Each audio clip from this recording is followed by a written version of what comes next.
Meg Whitman is exposed as a liar and a hypocrite. Gloria Allred says Meg Whitman has been exposed, but there's plenty more to expose from this story. Like, why in the world is this coming out now? I wouldn't say that I make a lot of friends with people who I'm auditing, but generally, from the public, they know that I'm out there being the taxpayer's advocate. Well, you wouldn't like her either if she was auditing you. My one-on-one interview with City Controller Wendy Gruhl. I guarantee you'll want to hear how the city's misusing your tax dollars. Plus this. I was being burned, and they're like, yeah, we know, we call it the death ray. And what in the world is the death ray? And why is one Las Vegas hotel coming under fire? All the stories people are talking about and everything you need to know right now on The Filter.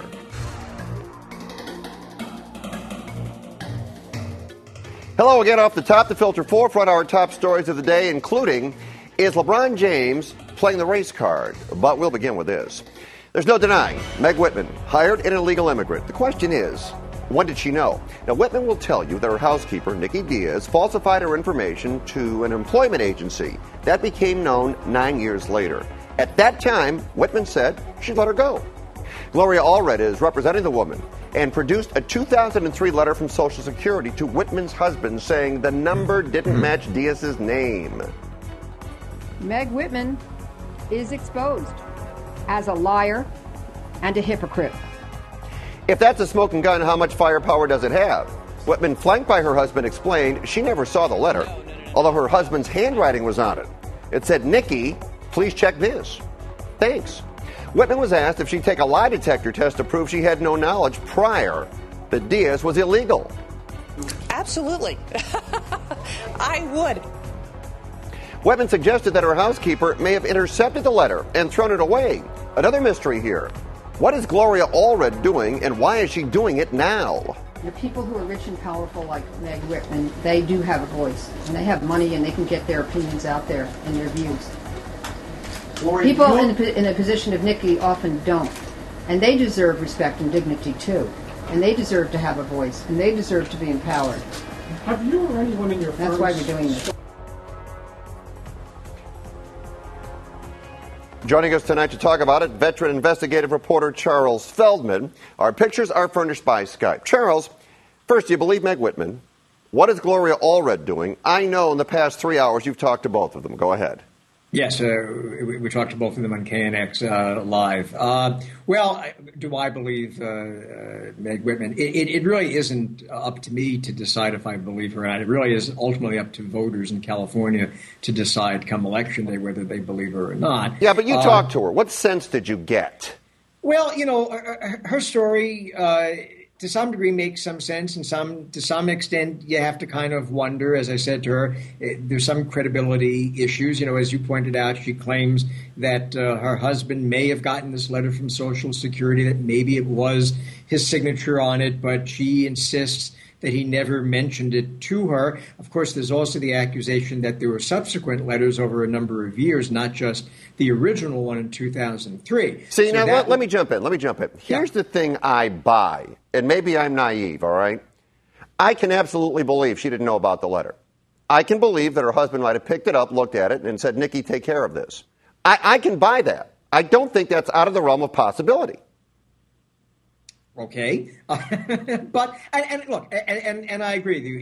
It's not. But you know, I also said to her when I talked to her, I said, you know, we're not after all in Kansas. This is California, where there are a lot of undocumented workers. So one does have to wonder, in all these years, if it never actually occurred to her that she might have some undocumented workers on her staff. And, you know, there's another issue, too, which is that for a period of time, Social Security says it was only sending these letters to employers who had more than one employee whose Social Security numbers didn't match. That raises the issue, were there more than just that one housekeeper that was questionable?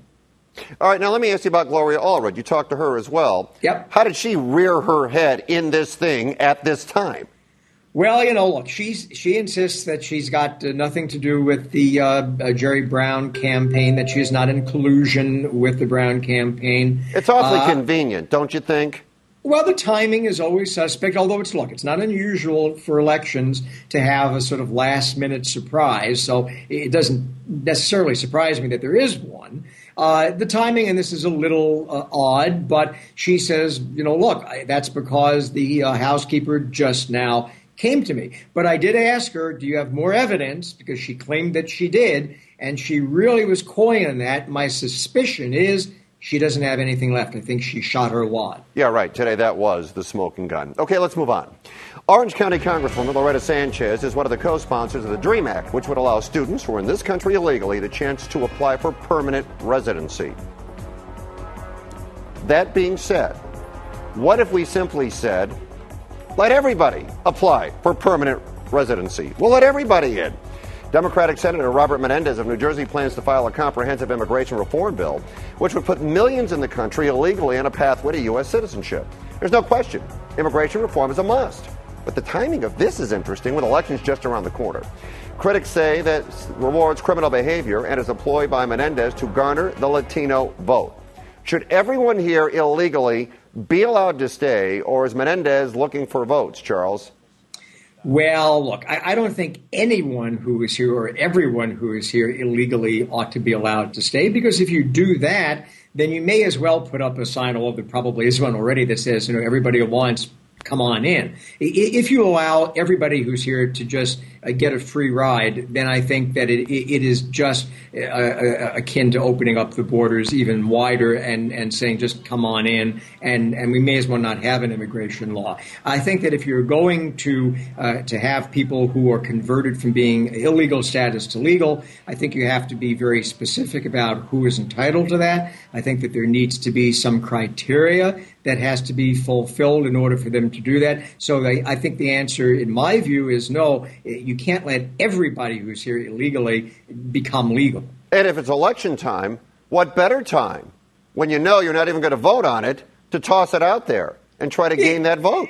Yeah, look, election, right. I mean, you know as well as I do that come election time, politicians will say almost anything. No, I take that back. They will say anything to get themselves elected. Whether they will actually push it through after the election is questionable. And whether or not something like that would ever get through Congress or even state legislatures, I doubt.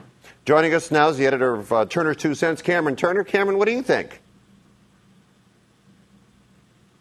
Pathway to citizenship is certainly not a new idea. We'll recall that under the Ronald Reagan presidency, a similar bill went through. What really strikes me, though, is the way Republicans in Congress are just flip-flopping on this, whether it's the DREAM Act or comprehensive immigration reform. We see, for instance, Orrin Hatch was one of the leading senior senators, the Republican senators out of Utah, and he is previously, he was not only a supporter of something like the DREAM Act, I believe that he was one of the sponsors, and now he's blasting it as a cynical ploy for votes. John McCain, similarly. It wasn't very many years ago that he was working with Senator Ted Kennedy on immigration reform that included a pathway to citizenship. There's real hypocrisy going on here because the bottom line is Americans want undocumented workers here. That is why they come, because they are coming for the jobs that American employers are making available. So the vilification of illegal immigrants